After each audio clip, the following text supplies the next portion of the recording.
Nairobi is Kenya's capital city. My name is Dennis Omwenga, and we welcome our viewers in Kenya and around the world to 254 Live, a program that takes a look at issues affecting citizens all over the world. We are interconnected in more ways than one, and this program covers that and so much more. We focus on matters such as economics, sports, politics, arts, and culture. First, let's take a look at what is making headlines around the world.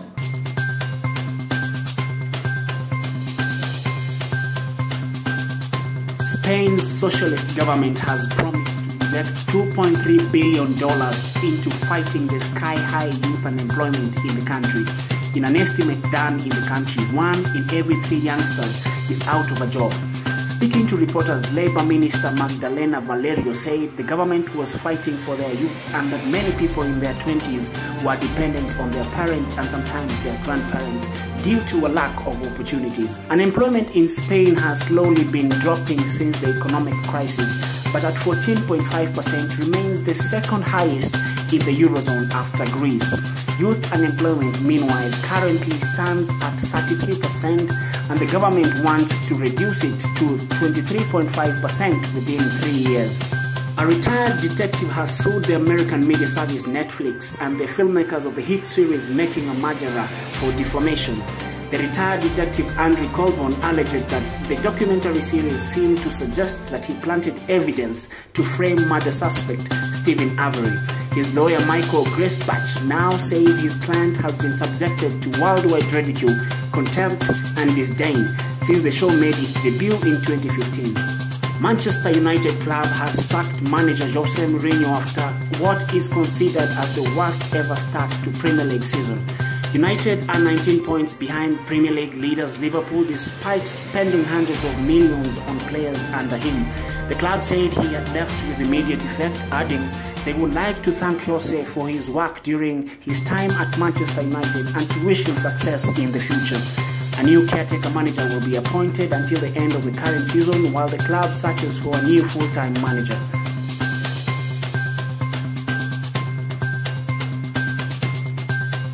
Today we focus on youth unemployment.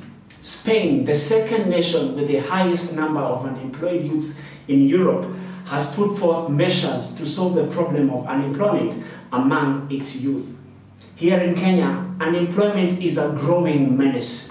Data from the Ministry of Education indicates that of the 1 million young people entering the job market every year, only 1 out of 5 is likely to get a job. The most recent job survey from Kenya's Statistics Agency is the 2015-2016 Basic Labor Force Report, which was released in March 2018. The 1.2 unemployed Kenyans make up 11.4% of 10.7 million Kenyans aged 15 to 34 who are part of the labor force. This puts the official unemployment rate at 11.4%.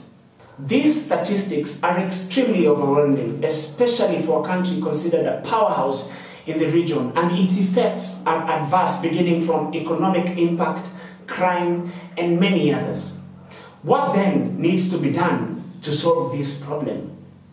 Feel free to engage us on our social media platforms at 254 Live on Twitter, or send us an SMS message to 2020 and let us know what you think on this matter. Wilberforce Kenyaru says, the government has failed to address the issue of unemployment among the youth despite its numerous promises from time to time. Something needs to be done.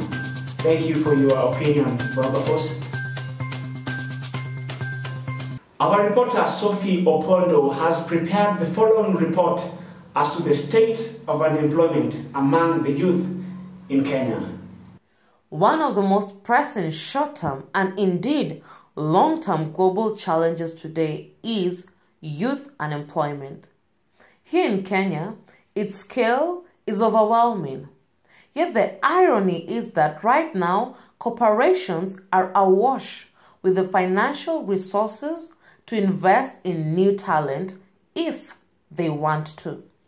Recent data from the Ministry of Education indicate that of the 1 million young people entering the job market from universities and colleges every year, only 1 out of 5 is likely to get a job in the formal sector. Adding further to the problem is the volume of educated, job-ready candidates helped by relentless advance of learning technologies. Why is it then, as hordes of school and university leavers enter into the global job market, the majority remain entangled in the financially draining, emotionally scarring, labyrinthine battle for employment? Frederick Juma is one among many graduates who have been caught up in the snares of unemployment despite having all the basic qualifications. Yeah, I graduated with a degree in biomechanical engineering back in 2014. I was studying in JKUAT University.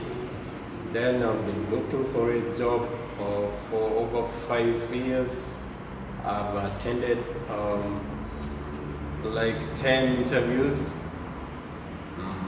but still I've not been successful to get a job because I've done like 10 internships in different institutions where I've been promised to get a job after the internship, but you know, things go the way they go.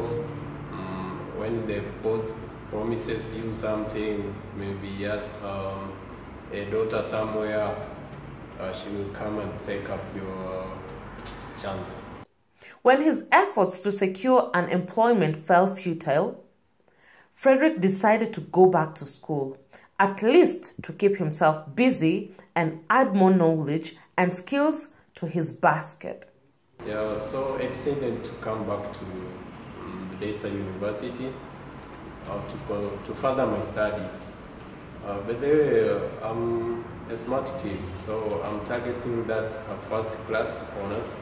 When I get that, I hopefully become a lecturer.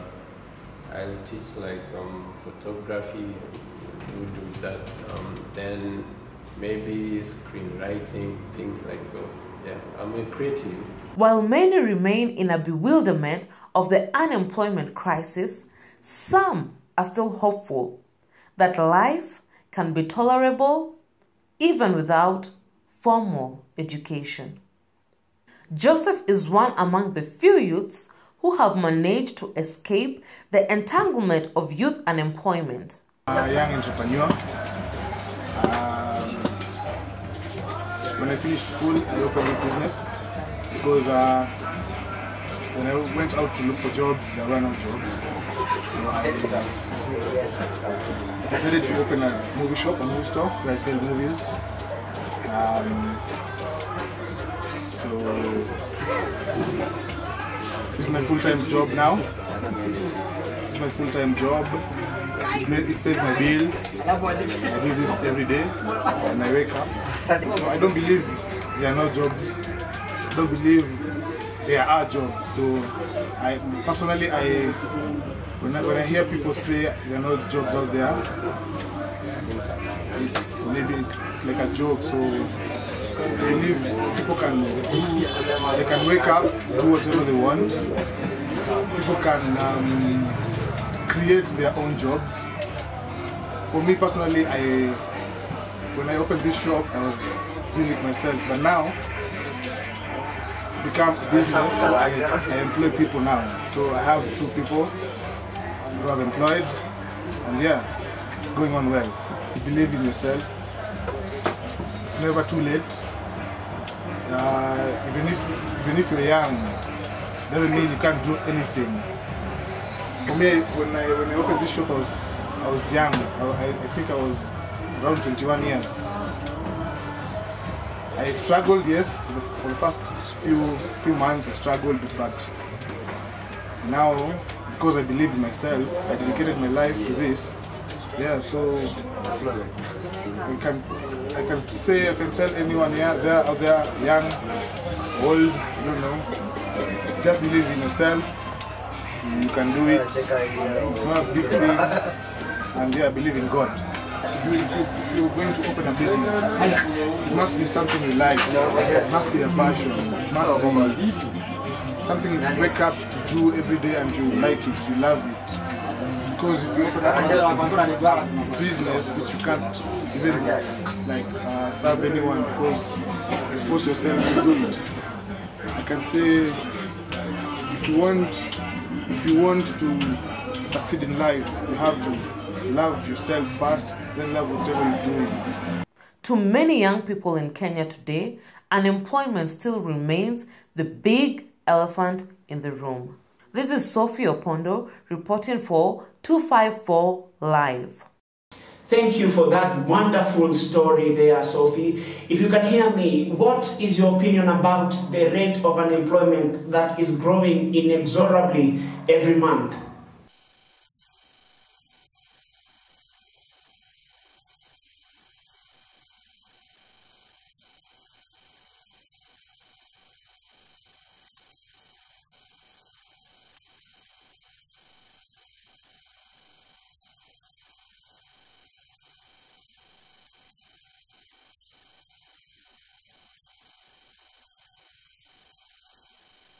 Do you think youth unemployment can be solved?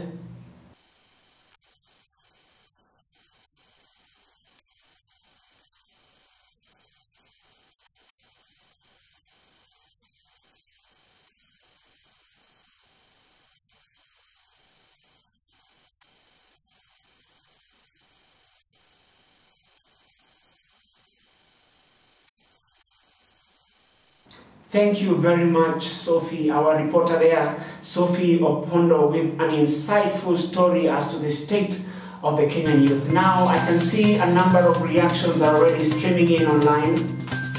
June Kemunto on Twitter says, youth unemployment in Kenya is a tall order that not even the highest authority has been able to solve. Great insights there.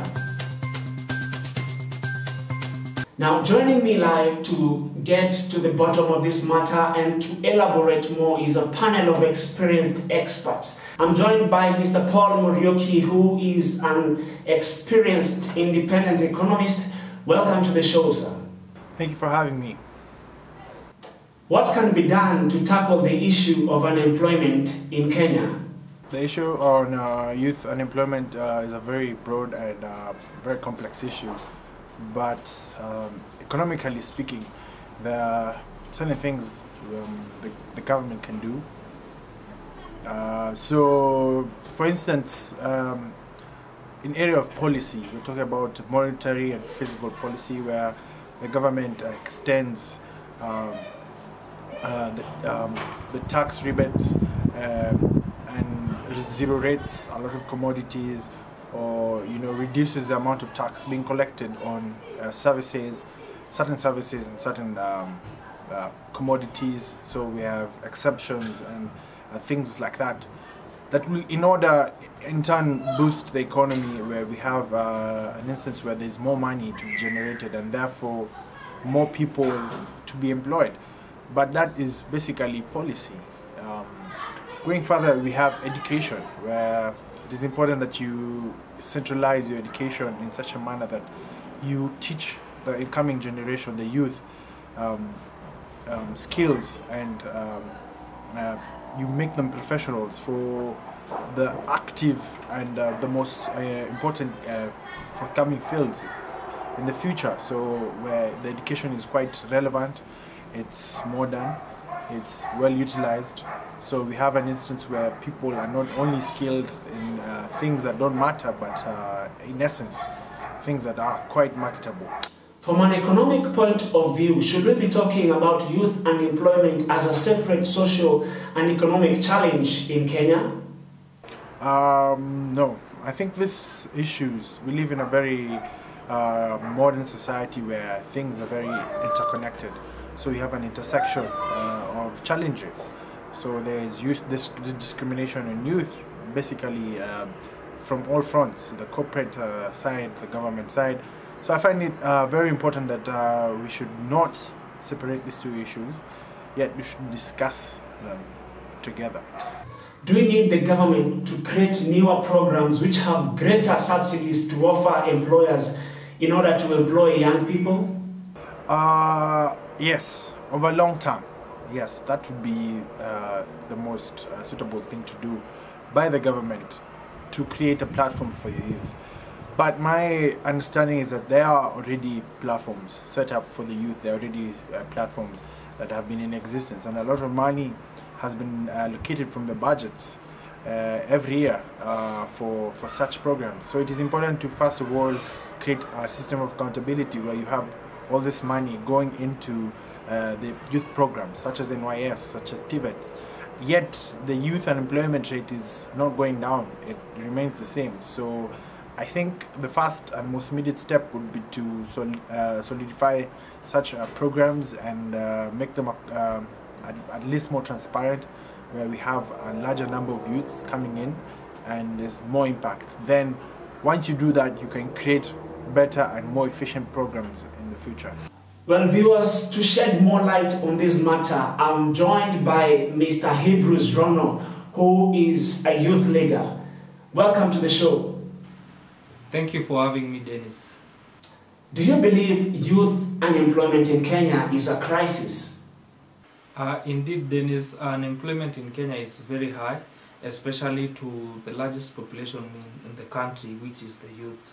According to statistics, the youths are the largest in terms of population, and yet they are also the highest in terms of unemployment. They do not have they not have something to keep them busy or something they can earn from. Where does the problem lie? Is it with the youth or the corporates? For me, I wouldn't say the problem are the youths.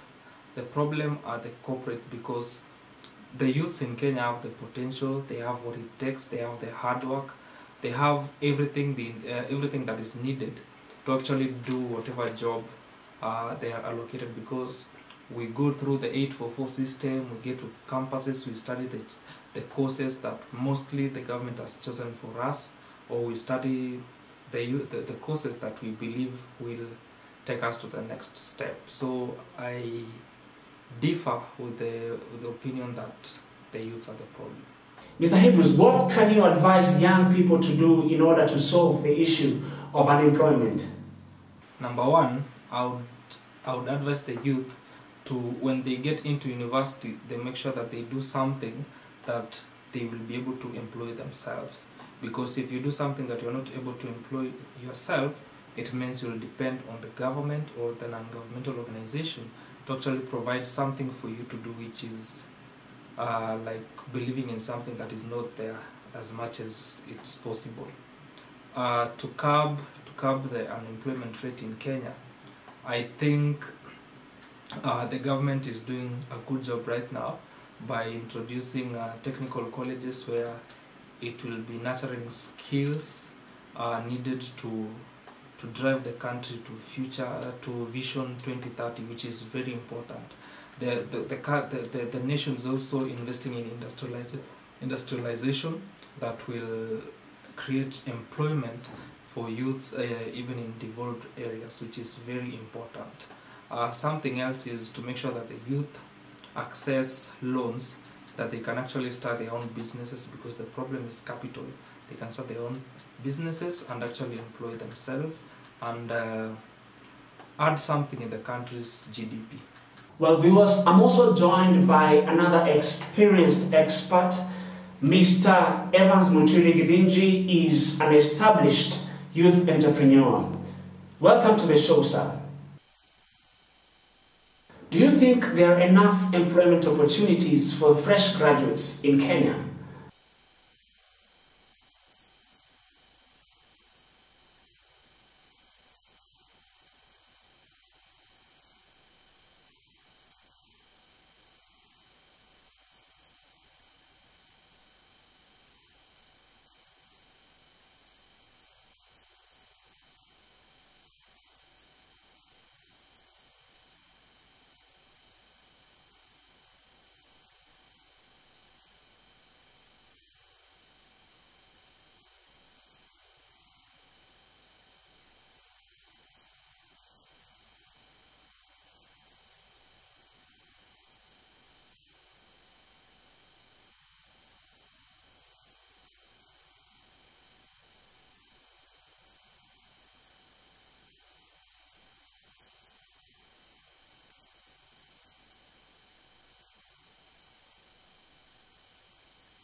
Is it important to address the youth unemployment crisis in Kenya?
Thank you very much, gentlemen, for your contribution and time.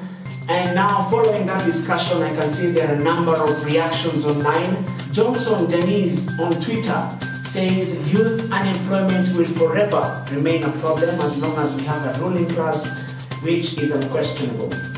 Thank you for your opinion, Johnson. Now, youth unemployment in Kenya is a crisis that needs urgent attention. The government needs to come up with clear policies to address this complex, systematic issue before it gets out of hand. There are solutions like expanding the economy and giving opportunities to disadvantaged groups through funds and preferential treatment in government tenders. But this largely addresses short-term issues. There is need to, for example, counsel those seeking higher education to pursue relevant courses and then provide the right training as per the standards of the job market.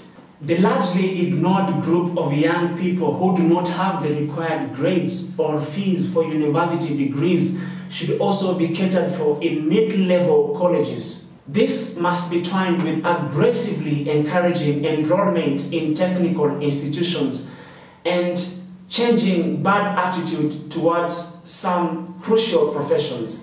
In short, the reality of youth unemployment is a problem that may take years to solve, but must be tackled with urgency. Thank you for watching, and make sure you do subscribe and follow us on our social media platforms to continue this conversation. I'm your host, Dennis Omwenga. Until next time, keep it 254 live.